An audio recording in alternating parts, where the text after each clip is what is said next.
Hello everyone, আমি পায়েল চলে এসেছি আবারও তোমাদের সঙ্গে একটা নতুন ব্লগ শেয়ার করার জন্য।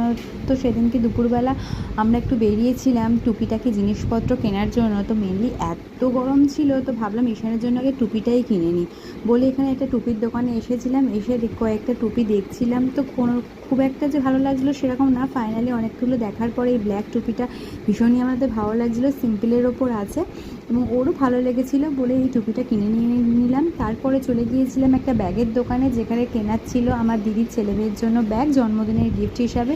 তো এত সুন্দর কালেকশান ছিল যে কি বলবো, কোনটা নেব না এটা ভাবতে ভাবতেই চলে যাচ্ছিলো। তারপর ফাইনালি দিদির মেয়ের জন্য এই ব্যাগটা আমি চুজ করেছিলাম, আর দিদির ছেলের জন্য পাশেরটাই পেস্তা কালারের এই ব্যাগটা নিয়েছিলাম, যে দুটোর কোয়ালিটি ভীষণ ভালো। দোকানটা এত রকম ভ্যারাইটিস কালেকশন আছে কি বলবো।